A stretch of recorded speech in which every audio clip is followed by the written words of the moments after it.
Hello students, welcome back to my YouTube channel. Today we are going to discuss about the beta emission. So probably in the previous video I have explained you what is alpha emission, but I think I have forgotten to tell you why an alpha particle is emitted. Or over here also we will discuss why a beta particle is emitted, because that is very important for you to know why alpha emission happens. Obviously in the previous video I have explained what is a alpha particle. That is nothing but 2 protons and 2 neutrons. But the question happens to come that why a atom happens to emit an alpha particle, or over here in today's video we will discuss why an atom emits a beta particle. तो देखो होता क्या, an atom, अगर एक atom में number of neutrons अगर proton से कहीं ज्यादा हो जाता है, नंबर ऑफ प्रोटॉन से कहीं ज्यादा हो जाता है, तो क्या होता है, द एटम बिकम्स अनस्टेबल. ये बात तुमको एकदम अच्छे से जानना पड़ेगा. ये बात एकदम मन में एकदम घुसा लो एकदम के number of neutrons when is much higher than the number of protons, the atom becomes unstable. अब कोई भी अगर अनस्टेबल है, कोई भी चीज अगर अनस्टेबल है, वो चाहेगा स्टेबल होना. ये एक लॉ है, मतलब ये एक होता है हम लोग के एनवायरमेंट में या यूनिवर्स में. कोई भी चीज अगर अनस्टेबल है वो स्टेबल होना चाहेगा. तो अगर एक एटम में नंबर ऑफ प्रोटॉन्स जो है, नंबर ऑफ न्यूट्रॉन्स जो है, वो प्रोटॉन से कहीं ज्यादा है, तो this becomes N unstable atom. तो ये क्या बन जाता है, अनस्टेबल एटम, क्योंकि इसके अंदर क्या है, neutrons is much greater than proton. अब इसको स्टेबिलिटी हासिल करना है, तो in order to become a stable atom, ये क्या करता है, इसके अंदर से 2 प्रोटॉन और 2 न्यूट्रॉन छोड़ देता है. ठीक है, तो 2 प्रोटॉन 2 न्यूट्रॉन छोड़ने से ये एटम अनस्टेबल से स्टेबल बन जाता है. और यही 2 प्रोटॉन और 2 neutron, this 2 protons and 2 neutrons को हम लोग बोलते हैं अल्फा पार्टिकल. तो जरूर ये मन में एक सवाल आएगा कि एक एटम अल्फा एमिट क्यों करता है. क्योंकि वो पहले से बहुत अनस्टेबल है. अब इसको स्टेबिलिटी हासिल करना है, तो स्टेबिलिटी हासिल करने के लिए ही अपने अंदर से 2 न्यूट्रॉन और 2 प्रोटॉन को बाहर निकल देगा. और ये 2 प्रोटॉन 2 न्यूट्रॉन जो बाहर निकल रहा है, ये एक पार्टिकल की तरह बिहेव करता है, जिसको हम लोग बोलते हैं अल्फा पार्टिकल, और या बोलते हैं जिसको अल्फा एमिशन. तो यही होता है अल्फा एमिशन का कारण. बाकी का चीज जो है अल्फा एमिशन के बारे में, वो तो मैंने अपने पिछले लेक्चर में बोल चुका हूं सब डिटेल्स के साथ. तो चलो आज डिस्कस करते हैं बीटा एमिशन. तो आज का टॉपिक है बीटा एमिशन. तो बीटा एमिशन क्यों होता है, कारण वही है जो अभी मैंने समझाया. एक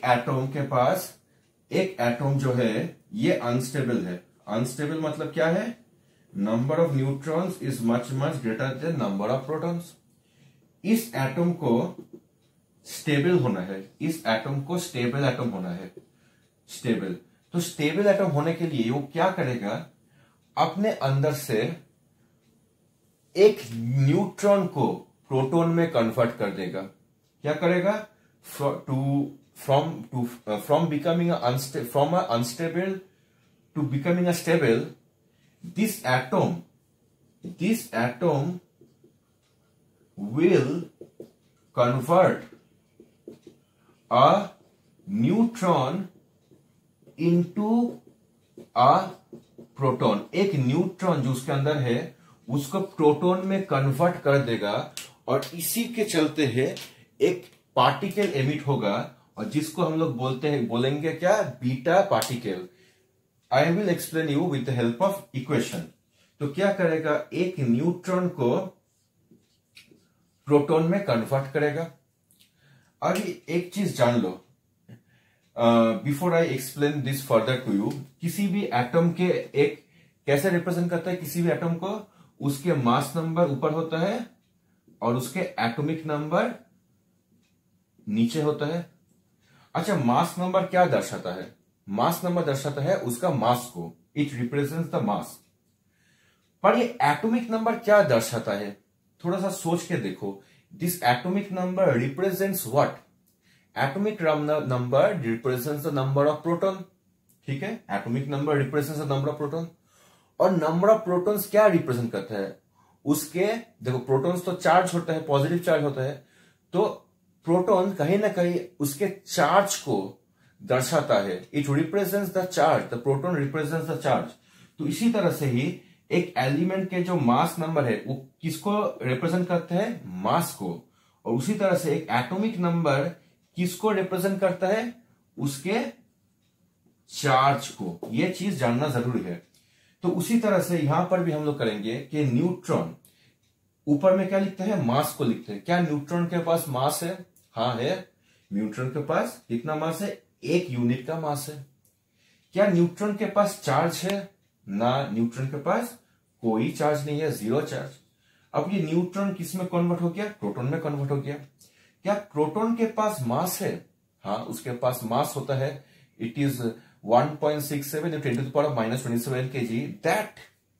That 1.67 into 10 to the power of minus 27 kg, उसको हम लोग एक यूनिट चार्ज मान के चलते हैं। तो वो चार्ज है और मास, तो उसको हम लोग एक यूनिट मास मान के चलते हैं। तो प्रोटॉन के पास क्या मास है? हाँ, 1 यूनिट का मास है। और क्या प्रोटॉन के पास चार्ज है? हाँ, बिल्कुल चार्ज है। उसके पास 1 यूनिट का पॉजिटिव चार्ज है, 1.6 into 10 to the power of minus 19 coulomb. इस चीज को 1.6 10 to the power of minus 19 coulomb को हम लोग पकड़ते हैं एज अ 1 यूनिट चार्ज। तो 1 यूनिट चार्ज हो गया। अब अगर देखोगे इस पूरा चीज को, कहीं ना कहीं से जो चार्ज है कॉन्जर्व नहीं है। यहां पर 0 है, यहां पर 1 है। मास नंबर तो कॉन्जर्व है, लेकिन चार्ज कॉन्जर्व नहीं है। इसी चीज को कंजर्व करने के लिए, mass number and atomic number को, मास एंड चार्ज को कंजर्व करने के लिए उसके साथ और एक चीज ऐड करेंगे जिसको हम लोग बोलते हैं बीटा पार्टिकल। जिसको हम लोग बोलते हैं बीटा पार्टिकल। ये बीटा पार्टिकल जो है ना, it acts like a electron. Very important, beta particle acts like an electron but it is not an electron. वो इलेक्ट्रॉन की तरह अपने आप, वो इलेक्ट्रॉन की तरह है लेकिन इलेक्ट्रॉन नहीं है। इस बात को अच्छे से जान लो कि बीटा पार्टिकल इलेक्ट्रॉन नहीं है, वो बस इलेक्ट्रॉन की तरह उसका प्रॉपर्टीज है। सो इलेक्ट्रॉन की तरह उसका प्रॉपर्टीज है बस, लेकिन वो इलेक्ट्रॉन नहीं है। इस चीज को ना तुम लोग अच्छे से समझो, क्योंकि यही चीज तुम लोग कंफ्यूज करते हो कि बीटा पार्टिकल इलेक्ट्रॉन क्या सेम चीज है? नहीं है, दोनों सेम चीज नहीं है। इलेक्ट्रॉन अलग है, बीटा पार्टिकल अलग है। हाँ, बीटा पार्टिकल और इलेक्ट्रॉन का प्रॉपर्टीज जो है तकरीबन सेम टू सेम है। इसलिए beta particle is like an electron but it is not an electron. तो बीटा पार्टिकल तो इलेक्ट्रॉन की तरह है। हाँ, तो क्या इलेक्ट्रॉन के पास कोई मास होता है? 9.1 into 10 to the power minus 31 kg। लेकिन अगर प्रोटॉन और न्यूट्रॉन के साथ कंपेयर किया जाए वो बहुत ही छोटा है, बहुत ही कम है। So I can neglect that mass. So I will represent the beta particle having a 0 mass. और क्या एक इलेक्ट्रॉन के पास, जो कि बीटा पार्टिकल एक इलेक्ट्रॉन की तरह रिप्रेजेंट करता है, क्या बीटा पार्टिकल के पास कोई चार्ज है? हाँ, बिल्कुल चार्ज है। एक इलेक्ट्रॉन के पास कितना चार्ज होता है? -1 यूनिट का चार्ज होता है। तो बीटा पार्टिकल के पास भी -1 यूनिट का चार्ज होगा। तो देखो, इलेक्ट्रॉन के पास -1 यूनिट चार्ज होता है, बीटा पार्टिकल के पास भी -1 यूनिट चार्ज। इलेक्ट्रॉन का मास 0 होता है, बीटा पार्टिकल की मास 0। तो it is acting like a electron but it is not a electron. तो हम लोगों ने यहां पर क्या लिखा? बीटा पार्टिकल, उसका मास 0 है, क्योंकि इलेक्ट्रॉन का मास तो बहुत ही कम है, तो हम लोग 0 ले लेते हैं। और इलेक्ट्रॉन का या बीटा पार्टिकल का क्या चार्ज है? हाँ चार्ज है। कितना चार्ज है? -1 यूनिट का चार्ज है। तो -1 यूनिट चार्ज हो गया। अब देखो पूरा का पूरा चीज मैच हो रहा है। क्या मेरा मास नंबर कंजर्व्ड है? हाँ। लेफ्ट हैंड साइड में कौन है? कितना है? 1 है। राइट हैंड साइड में कितना है? 1 + 0 1 हुआ। चलो, तो mass number is conserved. Is my charge is conserved? देखो इधर चार्ज कितना है? LHS में 0 चार्ज है। इधर कितना चार्ज है? RHS में 1 और -1। 1 और -1 मिला के कितना होता है? 0 होता है। तो चार्ज भी कंजर्व्ड है। तो mass conserved on the left hand side, mass conserved on the right hand side. Charge conserved on the left hand side, charge is also conserved on the right hand side. तो ये हुआ कि जब एक unstable atom stable होने चाहा तो उसने क्या किया? द एटम एक न्यूट्रॉन को प्रोटॉन में कन्वर्ट कर दिया। और जब भी एक एटम अपने न्यूट्रॉन को प्रोटॉन में कन्वर्ट करता है तभी एक as a you can say by product एक पार्टिकल निकलता है जिसको हम लोग बोलते हैं बीटा पार्टिकल। तो इसके साथ ही जब एक अनस्टेबल एटम स्टेबल में कन्वर्ट हुआ तभी हम लोग बोल सकते हैं उसके साथ एक बीटा पार्टिकल जेनरेट हुआ। तो इसी चीज को बोलते हैं बीटा पार्टिकल। ओके, मैं अच्छे से लिखता हूं। एक बीटा पार्टिकल -1,0। ठीक है, तो यह अनस्टेबल एटम स्टेबल में कन्वर्ट हुआ, उसके साथ एक बीटा पार्टिकल एमिट हुआ। क्यों? क्योंकि जब अनस्टेबल एटम स्टेबल में कन्वर्ट हुआ एक न्यूट्रॉन प्रोटॉन में कन्वर्ट हो गया। और जब एक न्यूट्रॉन प्रोटॉन में कन्वर्ट होता है तब एक बाई प्रोडक्ट जैसा एक पार्टिकल निकलता है। और इस बाई प्रोडक्ट पार्टिकल को हम लोग क्या बोलते हैं? Beta particle. और यहां से क्या होता है? बीटा एमिशन होता है। तो उम्मीद है तुम लोगों को बीटा एमिशन क्या होता है, मतलब क्यों होता है, समझ में आ गया। क्यों होता है? क्योंकि एक एटम को अनस्टेबल से स्टेबल होना है। बीटा पार्टिकल क्या होता है? एक बीटा पार्टिकल इलेक्ट्रॉन की तरह होता है। It is like an electron. एक बीटा पार्टिकल एक इलेक्ट्रॉन की तरह होता है जो कि फास्ट मूविंग है। हाँ, ये भी है। ये बीटा पार्टिकल एक फास्ट मूविंग इलेक्ट्रॉन की तरह है क्योंकि ये बहुत स्पीड से निकलता है। आगे बोलेंगे कि इसका स्पीड कितना है, लेकिन एक beta particle it is like a fast moving electron. क्यों फास्ट मूविंग इलेक्ट्रॉन? क्योंकि इलेक्ट्रॉन के पास मास नहीं होता, बीटा पार्टिकल के मास नहीं है। इलेक्ट्रॉन के पास चार्ज नहीं होता, चार्ज होता है -1, बीटा पार्टिकल के पास भी चार्ज है -1। सो that is why I am saying कि बीटा पार्टिकल क्या होता है? It is a like an electron with mass 0 and charge -1। ठीक है, यहां तक समझ में आ गया है।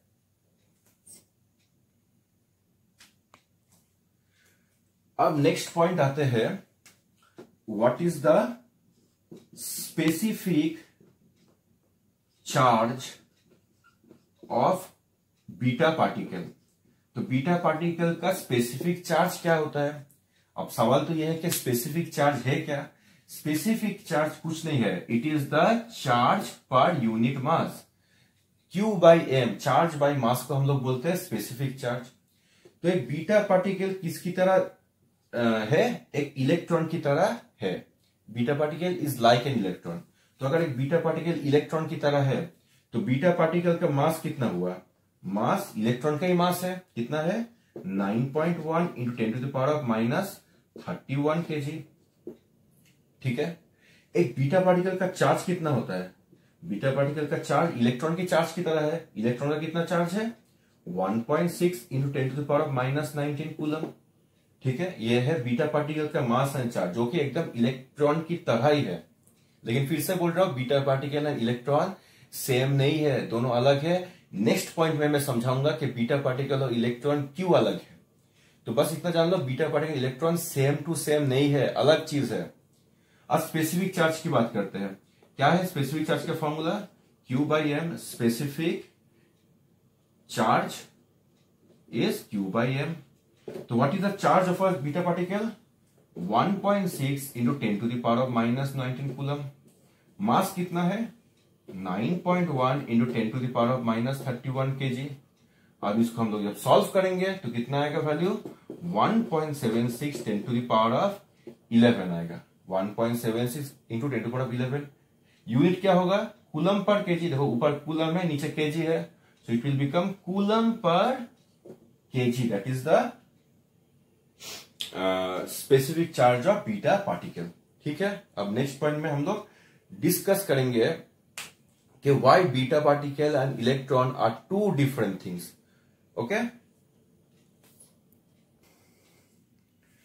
अब डिस्कस करते हैं सबसे इंपॉर्टेंट चीज कि बीटा पार्टिकल इलेक्ट्रॉन क्यों नहीं है. वो तो बीटा पार्टिकल और इलेक्ट्रॉन का सब प्रॉपर्टी सेम है, मास बोलो चार्ज बोलो, लेकिन मैं फिर भी बीटा पार्टिकल इलेक्ट्रॉन क्यों नहीं है. Why beta particle is not an electron. A very important question. देखो, अगर ये तुम्हारे टोटल एक एटम है, ये टोटल एक एटम है, तो एटम के अंदर क्या होता है, न्यूक्लियस होता है. और न्यूक्लियस के अंदर क्या रहता है, न्यूक्लियस के अंदर कुछ न्यूट्रॉन्स रहते हैं, हाँ, और कुछ प्रोटॉन्स रहते हैं, हाँ. तो मैं लिख रहा हूं N+P. कुछ न्यूट्रॉन्स रहते हैं और प्रोटॉन्स रहते हैं. अच्छा, अच्छे से लिख रहा हूं, न्यूट्रॉन्स कॉमा प्रोटॉन्स रहते हैं. और बाहर कौन रहता है, बाहर ऑर्बिट में हम लोग को पता है इलेक्ट्रॉन्स रहते हैं. ये इलेक्ट्रॉन्स है, बाहर ऑर्बिट में इलेक्ट्रॉन्स रहते हैं. ठीक है, और इलेक्ट्रॉन्स ड्रॉ कर लिया. अब देखो, ये बीटा पार्टिकल इलेक्ट्रॉन क्यों नहीं है, क्योंकि जब बीटा पार्टिकल एमिट होता है उसका ओरिजिनेशन पॉइंट, उसका ओरिजिनेटिंग पॉइंट कहां होता है. Beta particle is emitted from the nucleus. A beta particle is always emitted from the nucleus. A beta particle is always emitted from the nucleus. तो beta particle कहां से emit होता है, nucleus से होता है.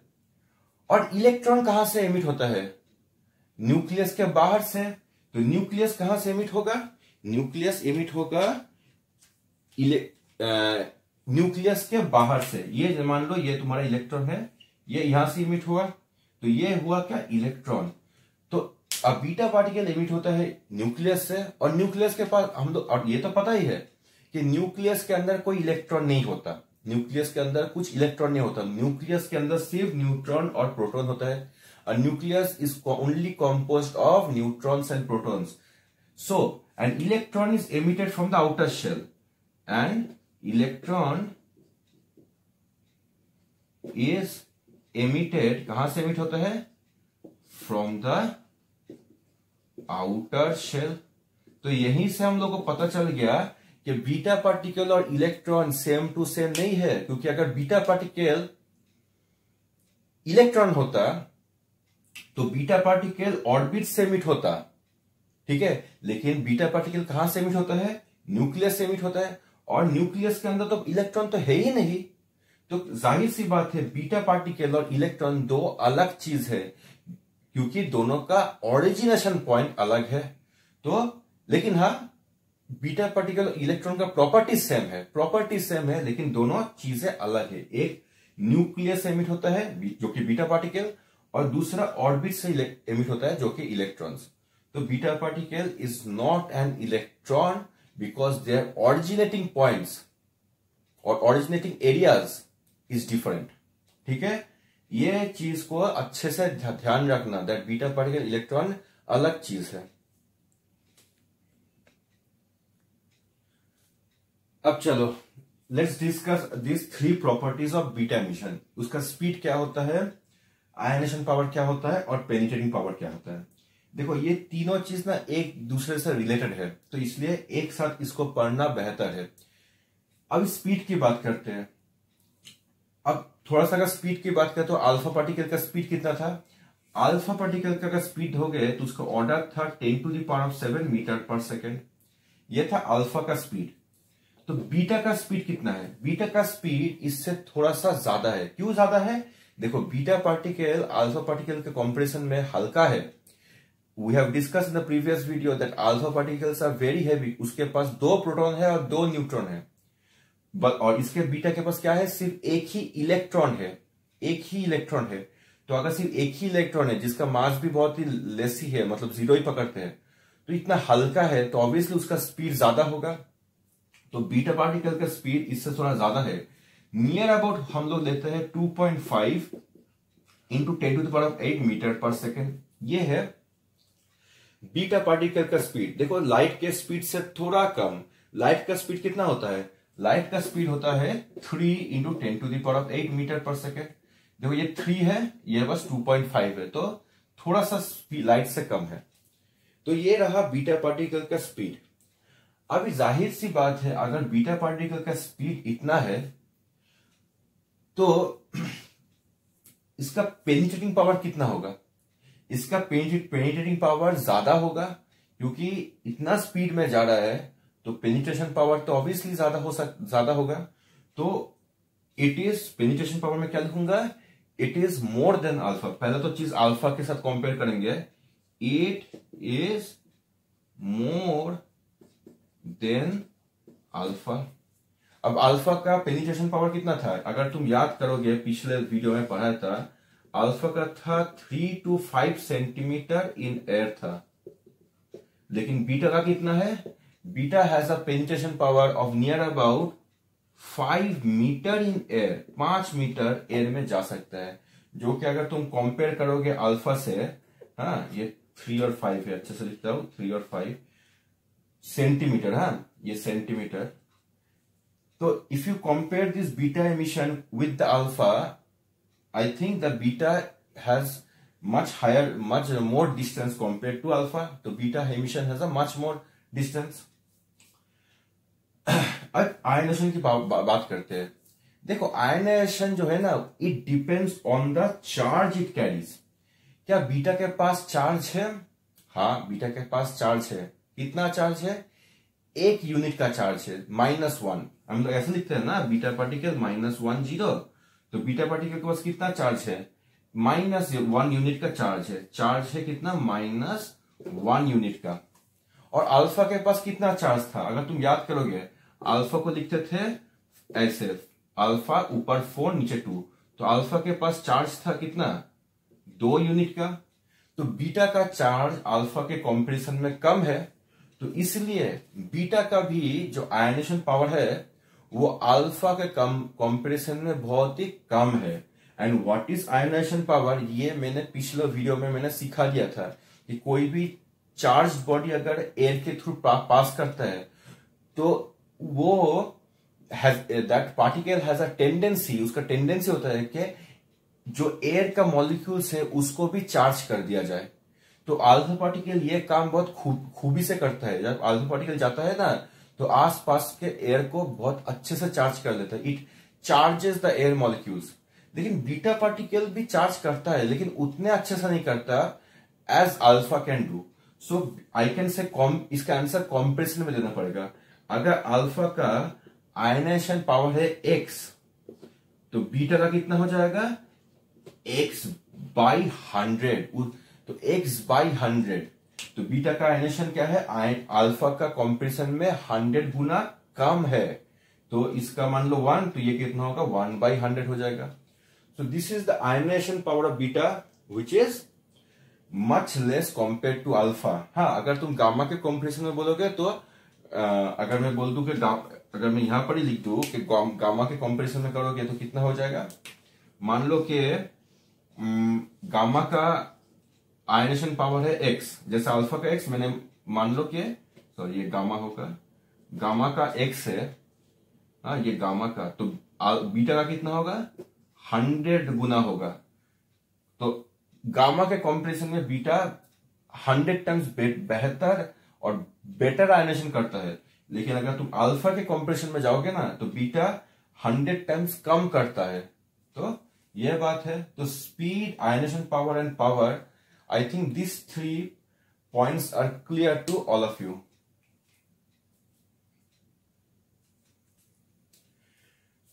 चलो ये पॉइंट डिस्कस करते हैं।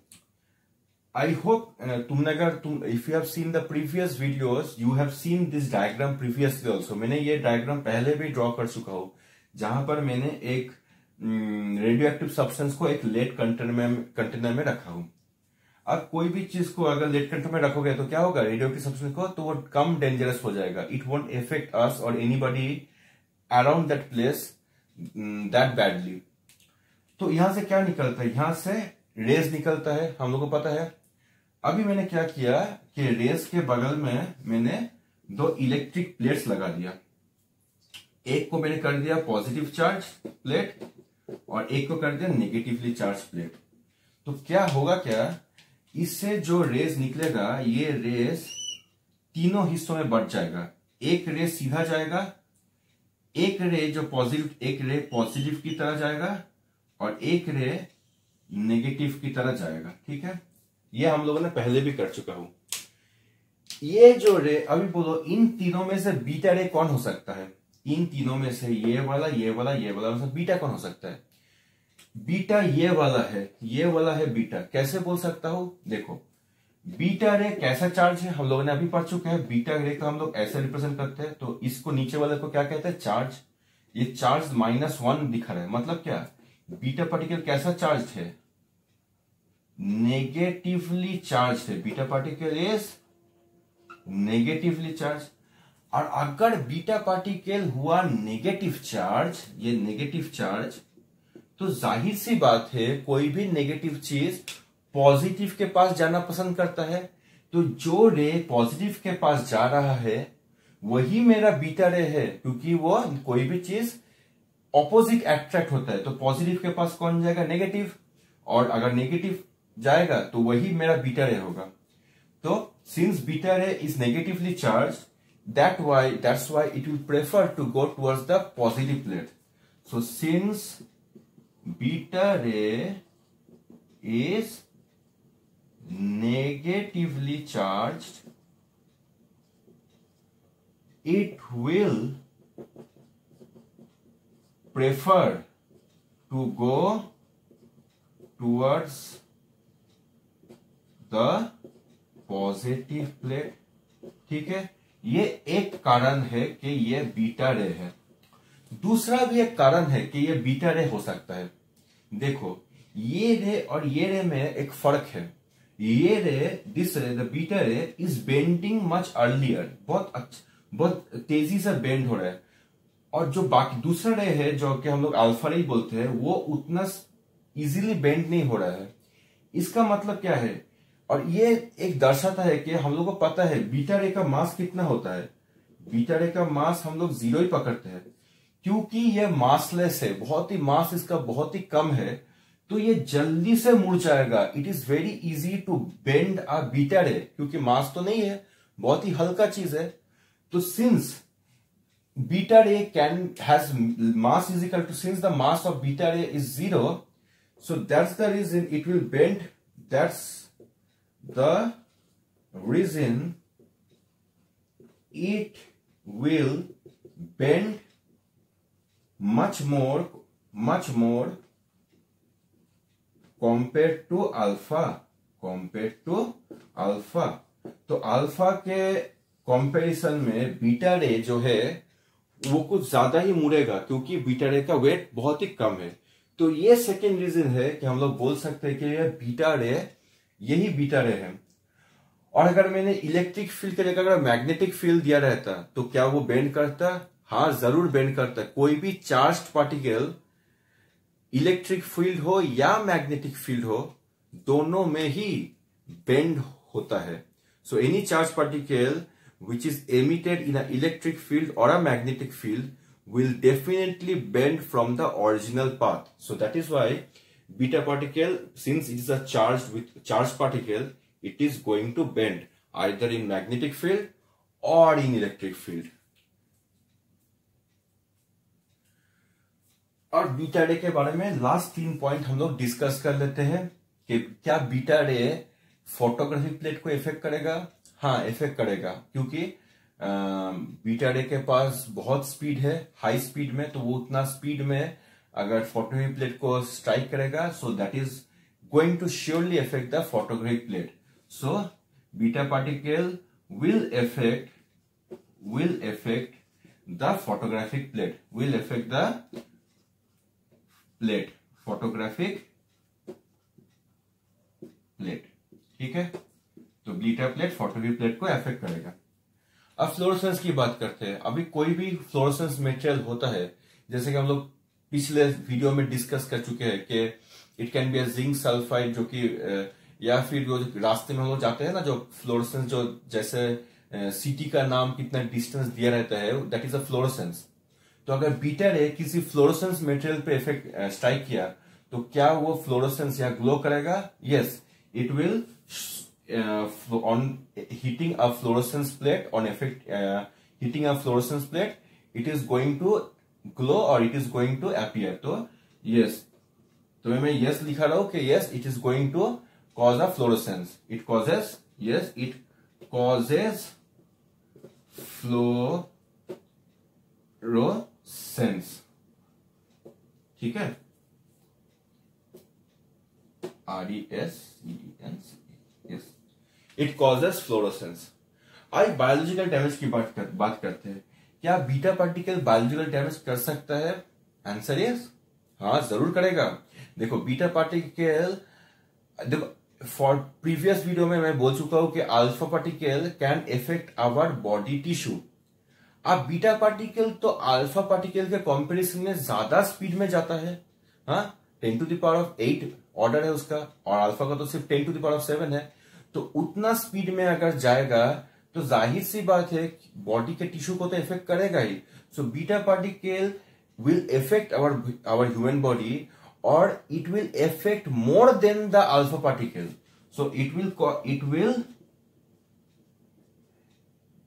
इफेक्ट आवर बॉडी, ठीक है, and it will cause more damage than alpha particle. तो अल्फा पार्टिकल से कुछ ज्यादा ही इफेक्ट करेगा, डैमेज करेगा हम लोग के बॉडी को। तो जाहिर से, तो ऑब्वियसली बीटा पार्टिकल से दूर रहना ही बेहतर है हम लोगों के लिए। तो ये रहा बीटा एमिशन का थोड़ा सा, all have discuss the properties, everything. Only the thing is that जो बीटा पार्टिकल का जो रिएक्शन होता है, हम लोग एक वीडियो के बाद हम लोग डिस्कस करेंगे कि बीटा पार्टिकल का एमिशन क्या होता है। तो till then you watch this video. If you haven't understood this video, watch it once more. एक बार वीडियो को और एक बार देख लेना, या तुम इस वीडियो को डायरेक्ट देखने से समझ नहीं आएगा। You have to watch the previous videos, and then only if you come to this video, then you will understand what I have discussed in this video so far. So till then, in the next video, we'll discuss other properties of the gamma particle. And so till then, stay tuned. Bye bye. Take care.